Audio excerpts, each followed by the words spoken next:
Hello, hello, this is Mac coming to you from Dream Life Travels or Stika Travel, depends on where you're finding me.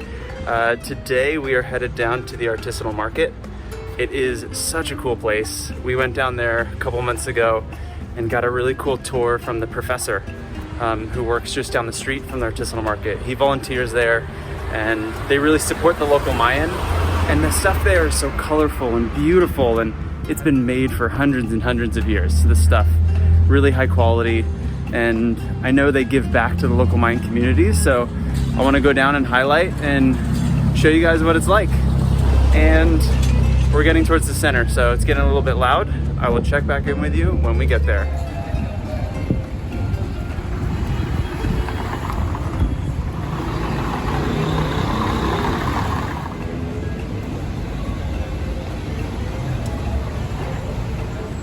What's up, guys? I am finally here with Manuel. He is joining us today. He's going to show us around. How you doing, guys? Yeah, and kind of give us some history, all the intricacies of the artwork and all that kind of stuff. So exactly. We'll teach you a little bit as we go along, okay? Sound good? Let's do it. With the Catrina. Catrina is now folkloric art made famous by a guy named Posada, also with Diego Rivera. The Catrina, mainly used for Day of the Dead or Dia de los Muertos. Now the real meaning behind it, it wasn't to be as Day of the Dead. It was to make fun of the aristocrats, the rich people that were stuck up. Back in the day when the rich people used to come in, you used to tell them good morning, good evening, good afternoon, and they will never answer back. They thought they were the head honchos and they have to answer to nobody. So they started making funny images of them. Beautiful dresses, as you can see, because they were very rich, but with no soul, no spirit, no education. Empty on the inside, beautiful on the outside. Hollow on the Catrinas, which means rich girl, Catrín, rich guy. Now we'll get over to the next part of the tour. The house is only 380 years old, and it used to belong to a founder named Juan Miguel Castro, founder of Progreso. Now this is the place where they make the hammocks, called a bastidor. The string of the hammock is actually called cáñamo, and it's made with that plant right there called enequén or sisal. Kind of looks like an agave. The inside of this leaf get this fiber when they pull it out. Yeah, we did a video at Hacienda Mucuyche, and they had a whole demonstration on that, so they can check that out. Where they get that plant. Yeah. Now this is a loom, a telar. This is where they make the carpets. They make them out of wool. And then this is an example of what they can create. This is actually one of them that they can make tablecloths, blankets, pillowcases, Tapestries. carpets. They make a lot of different materials on it. Hippie is a special plant or a special palm that comes from basically Panama, Ecuador, and stuff like that. This plant is used to make these hats.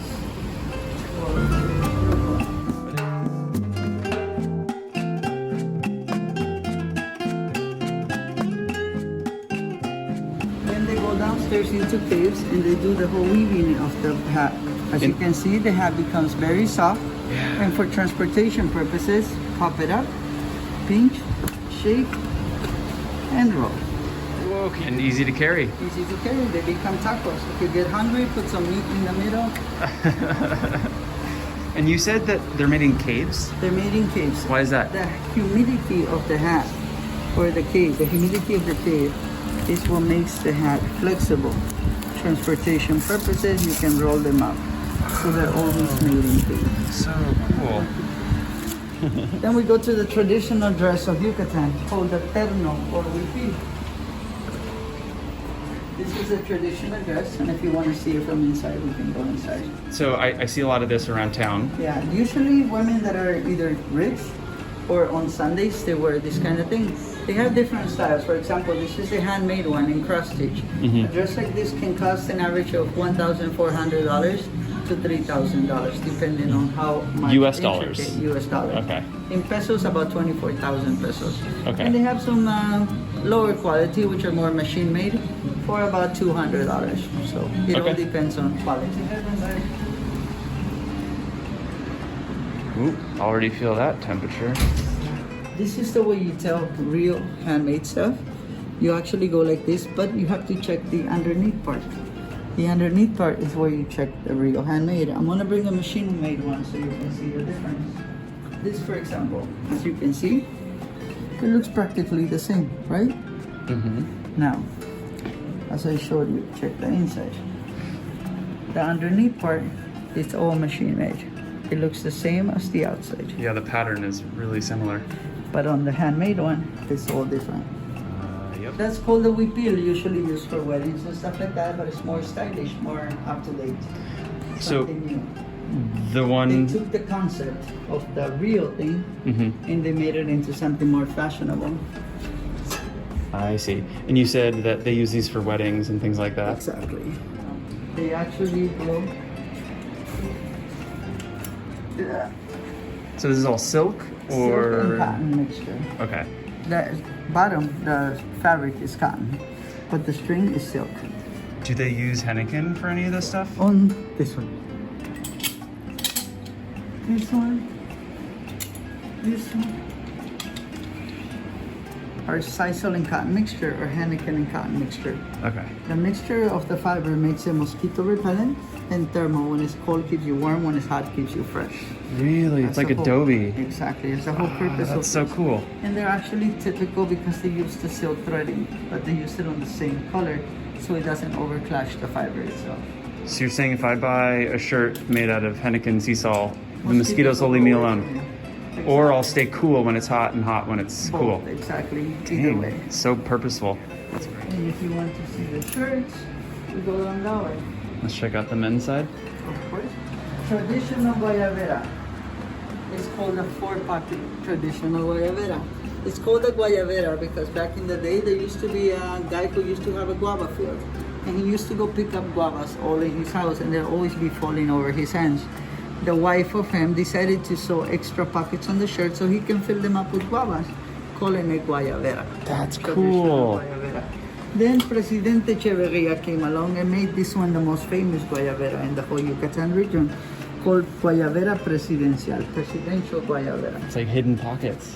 It has two pockets underneath and one pocket on top. Then we adopted this one from the Asian, the Koreans, called the Filipino Guayabera or a Filipina because of the Mao neck.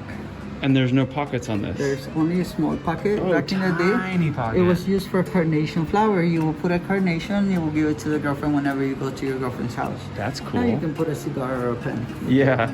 Now to know when a Guayabera is original, this is the way it works.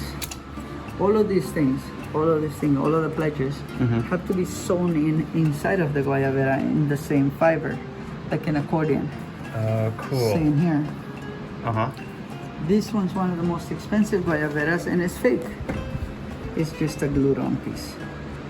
Why is it most expensive? Because it's made out of Italian linen. Just because the fiber comes from Italy is so expensive. The material But texture. the real Guayaberas are those. Then we have typical dresses of Yucatan. We have one of the most original rebosos, like a scarf called a reboso. Reboso, okay. Reboso de Santa Maria, which even has something. That would feel really And it's nice made around the out of neck. Yeah, 100% silk. that's great. That's one of the most famous rebosos in the world. Do they make scarves out of, again, the seesaw? Yeah. Yeah, it's just different texture so you get a different feel. Sisal and cotton mixture. That's also really nice. Completely handmade in the loom. Great. Back to reality. You ready? Yep. Here we have Catrínas again, but we have some of the Alebrijes, the animals. They're actually called Alebrijes, the spirit animals, animals that guide you through the underworld so you can come back to life. The main meaning is the wood that they're made from. They're made from copal wood, which is a wood that they make incense and stuff for churches to purify the area. Copal? So when you have one in your house, they purify the house. Copal, yes. That's, okay. Got it. So the incense is made from the same type of wood that they use at churches, so it's kind of that Purifying spiritual, the religious, okay. That's Very what neat. it's used for.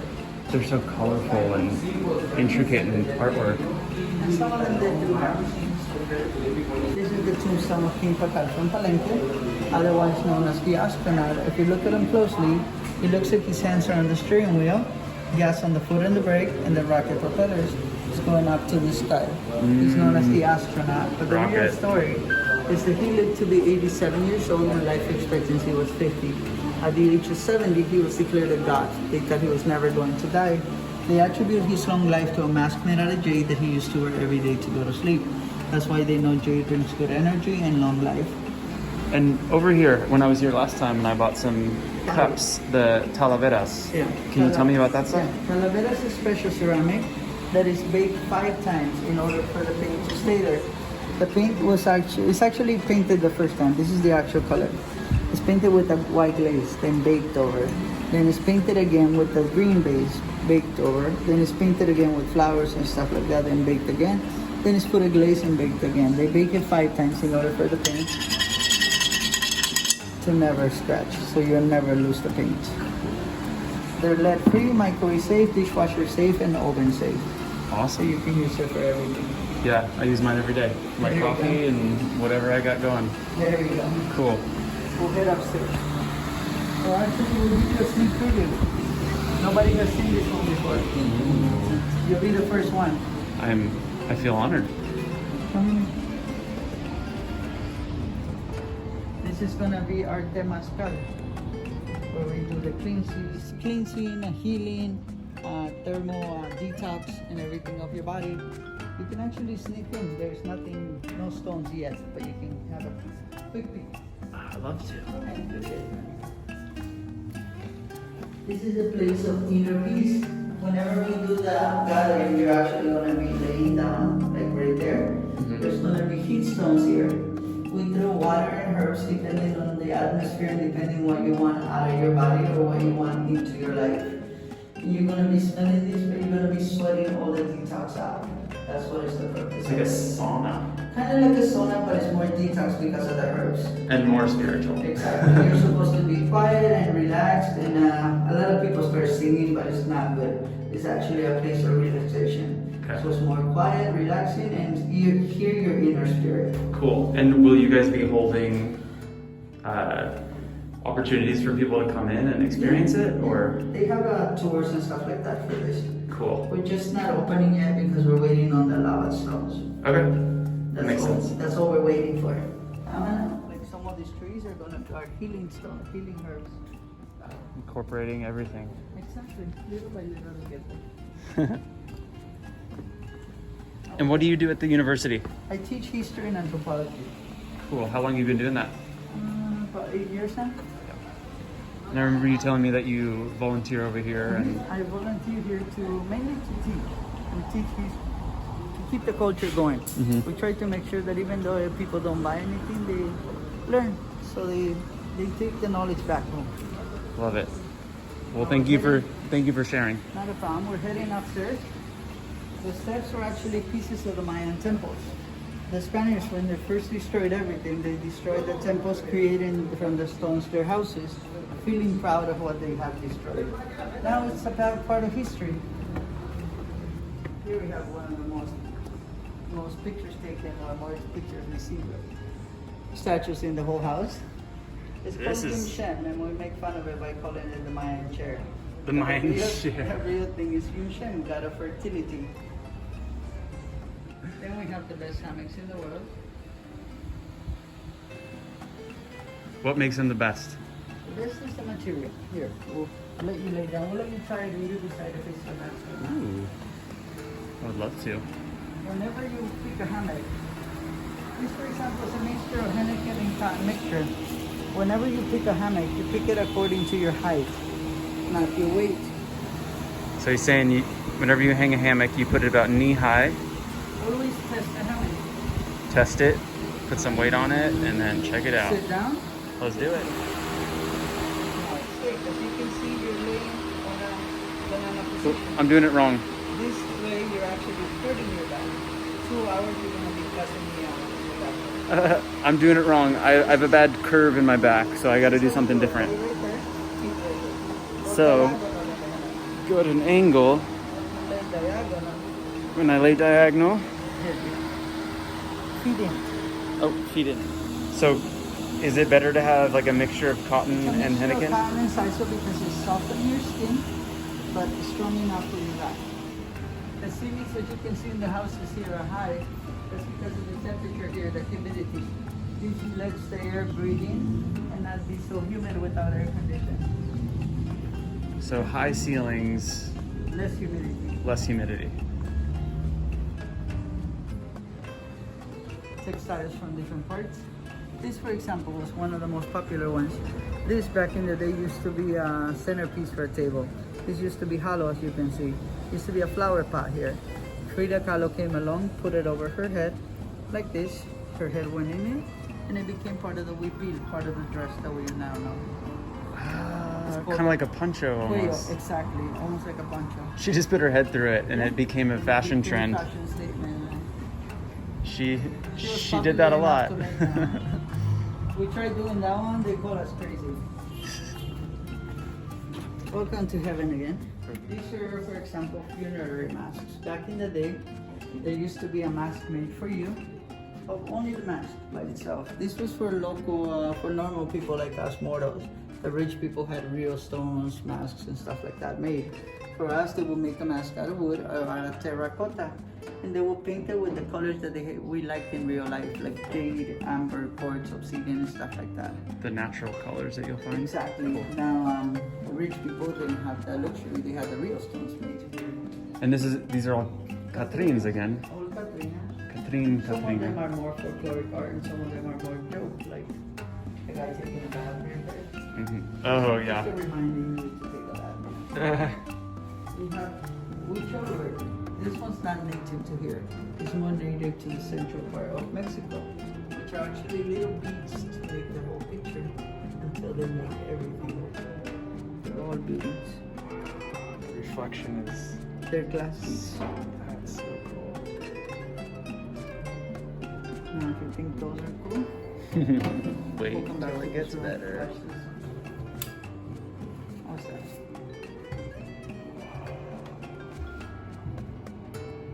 Like the translucency, the blue, and I'll check out this one. My favorite color is orange, so I'm down to check this one We got out. the Texas long ones. And this, The eagle represents freedom of spirit and long life. The flower in the middle is called peyote. It's a 6-flower tip, which is a flower that they give you usually when you do a ritual, ayahuasca and stuff like that. And it gets you supposedly closer to your spiritual side. Then we have jade.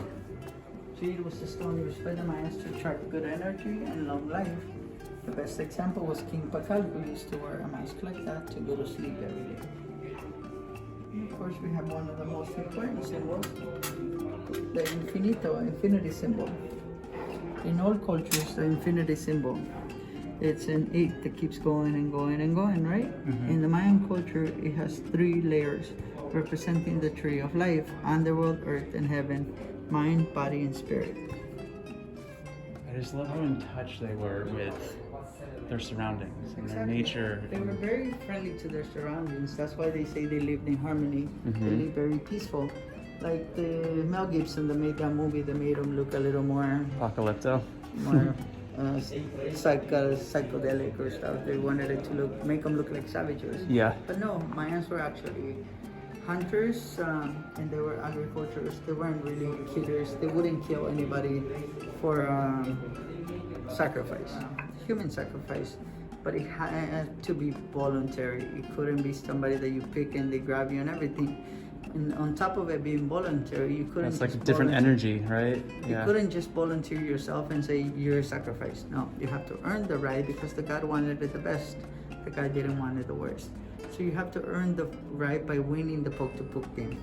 After you win, the winning team's captain was sacrificed at the end of the game. So it was an honor to be sacrificed. Exactly. We have different jewelry from different parts. People might like to check these jewelry.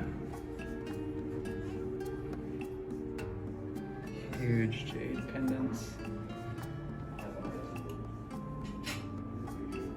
There's fire opals, corals, obsidian, abalone shells, malachite, tanzanite, a little bit of everything. Remember petrified tree sap from a few million years ago. It's good for stress.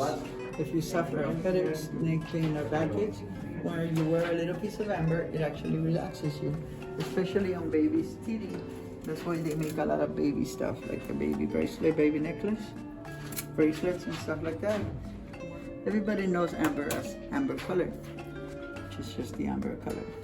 but it actually comes in red, in dark blue, in green, and a way to test amber. Grab a few pieces of amber. Those are the regular colors: red amber, amber color, and green amber. You put them on black light. So they're going to be my glasses. Can you see it? This is a black light. This is a real color, black light color.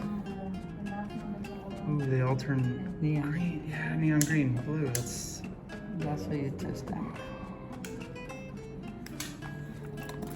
so they didn't have these kind of lights back then. No. How? I They mean, didn't know. Back there wasn't plastic. Nowadays, Yeah. if you want to buy amber, most of them give you plastic. Back in the day, we didn't have plastic, so you didn't have to worry about getting a counterfeit amber. Now you do. it was real or it was didn't real. exist. Exactly.